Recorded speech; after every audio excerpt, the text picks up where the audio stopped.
Yo. What's good, y'all? We got Disney, CinemaCon, Alien First Look, Marvel, and new trailers. Like it or sub, hit the bell for new, and yeah. Disney Channel. Oh, no, nah, that's it. Disney Channel. Disney, CinemaCon. Disney Channel, same shit. Welcome back, my movie peeps. CinemaCon is still going on, semi-strong. If you haven't been following along, I'll leave Hey, he said semi-strong. links in the description for the studios that gave their presentation. Strong. If you haven't been following, welcome back, my movie peeps. CinemaCon is still going on, semi-strong. If you haven't been following along, I'll leave links in the description for the studios that gave their presentations for upcoming movies like Sony Pictures, Warner Brothers, and even a video talking about the first reactions to people who have seen The Flash. And well, today we have Disney and Universal doing their Universal and Disney, presentation. Okay. Disney just finished up with theirs. Let me give you a breakdown of what they showed us. But as I'm doing that, don't forget to leave your opinion down below. I will have timestamps in the description if you want to skip around. Also be curious to hear from you guys which studio you think has the best presentation so far. Alright, so yes, jumping into it here with the Disney panel at CinemaCon here. I'm gonna be honest with you guys, Disney almost rarely does anything that exciting during their CinemaCon presentation. They prefer to save the big giant reveals for things like D23, even Comic-Con, and so a lot of times Disney at CinemaCon is there just kind of receiving an attendance award. So it's not going to be a whole lot of glamorous, but it's still some fun stuff to talk about here, and one thing I want to get into that wasn't part of the panel that should have been, right before Disney went up on stage for their CinemaCon panel, we had director Fede Alvarez, who is making the new Alien movie, release a set photo of the actual film. Now remember, since Disney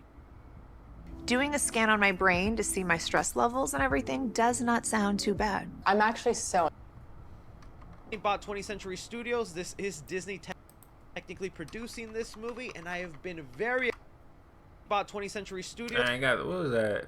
Yeah, Alien. Nah, that shit kind of a little fire though. How they did it, you know, cars and shit. That shit was... This is Disney technically producing this movie, and I have been very excited to see what Fede Alvarez does with this universe. I just know he's gonna bring back the horror feel to the xenomorphs, and in this set photo, it looks like what I would kind of expect from an Alien movie. That futuristic-looking ship, a face hugger right front and center. Today turned out to be Alien Day, so I don't know why Disney didn't make some Alien talk part of their CinemaCon presentation, especially since the director himself posted this right before the CinemaCon panel. They could have at least said one thing about the movie. Either way, still really awesome to get a set photo of Alien Romulus. Can't wait for it. But kicking things off here with their presentation, they started off with some Marvel stuff, where they showed off an extended version of the scene that was already released online of Star-Lord talking to Gamora from a different timeline, pleading and begging her to give him a chance. Oh, they showed like a clip. We already saw the clip though. That was kind of leaked out. Oh, they already showed it though. So that they can reconnect and fall in love like the other Gamora did, and then it turns into an awkward joke. To me, I think of it as a great clip, but not really that exciting for something new being shown at CinemaCon. And I mean, even on that same subject, they moved on to talk about the Marvels, where they just played the exact same trailer that is already the exact same thing? No, that's crazy. Been released online to the public, kind of further proving to you what I mean when I say Disney just shows up at CinemaCon. From yeah, I'm about to see it.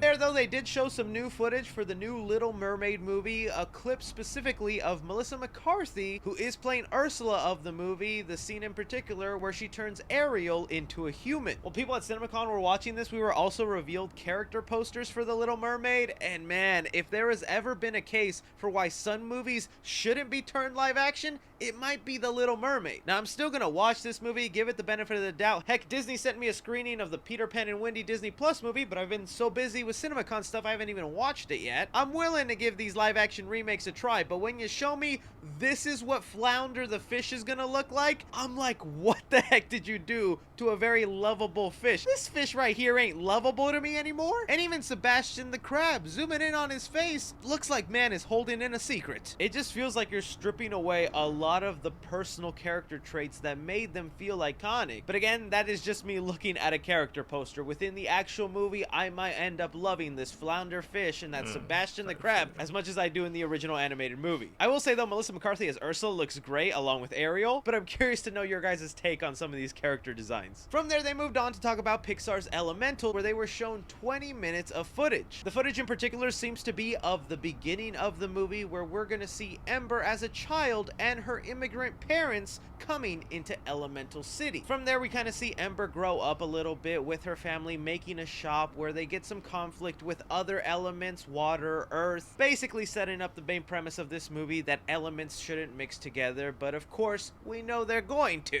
And outside of the people who saw the footage of CinemaCon, I've seen a lot of people online just bash elementals because it looks like obvious commentary about, you know, like mixed races. But even with the obvious commentary, I just love Pixar's way of storytelling, but you gotta admit, they are struggling to compete with studios like Illumination, who are closing in on billion-dollar animated movies with things like Minions and Super Mario. Disney is feeling embarrassed, and they might start making some real change soon. Like another animated movie they talked about during their presentation is for one called Wish. They revealed a first look to Chris Pine's character in the movie, where he's named King Magnifico, where again, this movie is about a kingdom where wishes literally come true for people. Again, I know Disney is capable of producing really great movies, but they have just been struggling with showing something to audiences that they want to pay big money for. I don't know if Wish will be that. And then they moved on to talk about the Haunted Mansion and showed some extended footage that we haven't gotten to see online, where a lot of the attendees at CinemaCon say that it remains very faithful to the actual ride, replicating things that would happen on it in the actual film, and Disney even commented that there will be a lot of cameos to die for. See, when you hear stuff like that, it kind of makes sense why people are always bashing Disney, because like they think a big selling point to the Haunted Mansion is cameos. This a Marvel movie now? But I'm not gonna lie, if I see a face of someone I recognize and like in the movie, I'm gonna be a little happy, so maybe they're right. Bringing us to two projects concerning their 20th century section that I was kind of interested by. For one, they publicly released the trailer online so you can actually witness it. Oh, yeah, I saw that. Yeah, I saw that. For yourself, of a movie titled A Haunting in Venice. And guys, let me tell you, I wish I was recording my reaction to watching this trailer, because at first it just seems like a regular paranormal movie with a pretty good stacked cast. They're in Venice, they're trying to conjure up some ghosts, obviously one gets through, stuff starts going amiss, and then 80% into the trailer, I got jump scared. Not by a ghost, but by a man with a funny mustache. Kenneth Branagh. This isn't just some regular paranormal scary movie. This is a sequel to Death on the Nile and Murder on the Oriental Express. This I didn't know that. is the third film in that franchise based off the Agatha Christie novels. That really took me by surprise, and I was just dying thinking I was about to watch a serious horror movie and a man with a goofy mustache shows up. Putting that aside though, I think this is an awesome direction for the franchise. The last two movies aren't exactly like great mystery films, but they're like junk food fun. I don't know if that'll make sense to some people, but although I can recognize they're not really great movies, they're so fun to watch and try and figure out what's the mystery. Seeing Kenneth Branagh as this detective and how he picks up on little clues. The reveal at the end I think is just always exciting. And now them adding in kind of like a paranormal take in here where we're wondering, is this real? Is this not real? Most likely not real. And Kenneth Branagh's character kind of questioning reality. This feels like it could be the best one of the three. So yeah, I'm looking forward to this one now. The next movie here is probably the one that got the most buzz during the Disney CinemaCon panel, and that is Gareth Edwards' new movie called The Creator. Everybody who saw the footage for this movie seems to be blown away by it. The basic premise is John David Washington. Why are there 2 extra seats? I know, Uncle Dan and his giant beard. The Volkswagen Atlas, with best-in-class third-row legroom. Visit your local Volkswagen dealer for 4.9% APR financing for 72 months on a new 2023 Atlas or Atlas Cross Sport.